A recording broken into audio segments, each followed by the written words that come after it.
So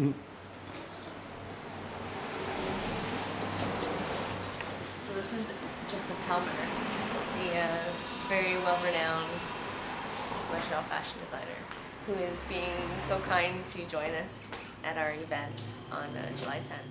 Parce que souvent je travaille seul et la folie pour les designers, c'est déjà de prétendre qu'on va faire mieux que les autres. Il y a une arrogance dans cette création de prétendre que ça va se vendre, que ça va révolutionner la mode à chaque fois. Et en plus, et je pense quand on est en train de créer, parce qu'il y en a qui ne créent pas, il y en a qui font des vêtements qu'ils veulent vendre, qui travaillent sur un détail. Mais les vrais designers qui font de la création et souvent qui travaillent beaucoup, des heures et des heures sur un détail, parce qu'ils veulent ça, ils veulent toujours dépasser les limites. On va peut-être croire que j'ai été élevé dans un hôpital, parce que là, j'ai grandi avec un handicapé, mais j'avais aussi une cousine qui était folle.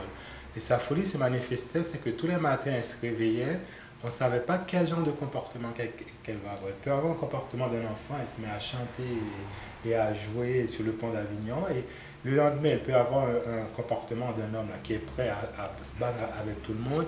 La folie, je connais. Les médicaments, il fallait beaucoup de médicaments parfois. Et ma grand-mère, c'était pas agréable de donner un comprimé à quelqu'un pour le calmer. Elle partait souvent aussi en centre, mais loin. C'était quasiment à Port-de-Paix, dans le nord-est au nord-ouest du pays. C'était une île qui avait un centre. C'était sur une autre île qui avait le centre pour. Et je pense qu'elle est morte après, c'est pas je pense, elle est morte après dans un centre que nous sommes tous partis. Je connais très bien la folie, j'ai vécu encore une fois et j'ai une vie dramatique.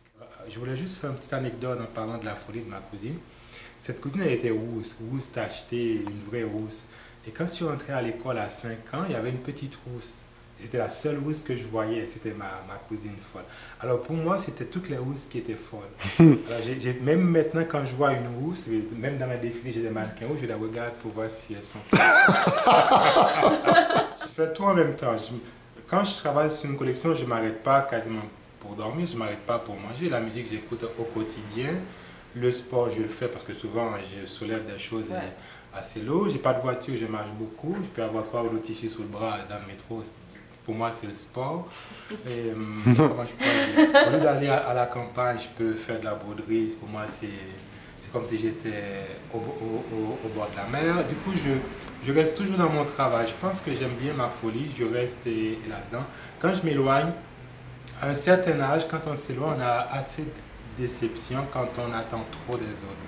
Mais je pense qu'à Montréal, s'il y a un endroit où je passe vraiment mon temps pour m'empêcher, même pour, comment je pourrais dire, pour cultiver ma folie et pour l'empêcher de déborder, c'est la grande bibliothèque où je suis assez.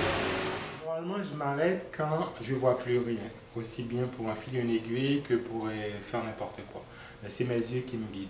Tant que je vois, je travaille. La fatigue, je ne le sens quasiment pas quand je travaille. Je peux dormir 3 heures, je peux ne pas dormir, comme la veille de chaque défilé, je ne dors pas, ça ne me dérange pas.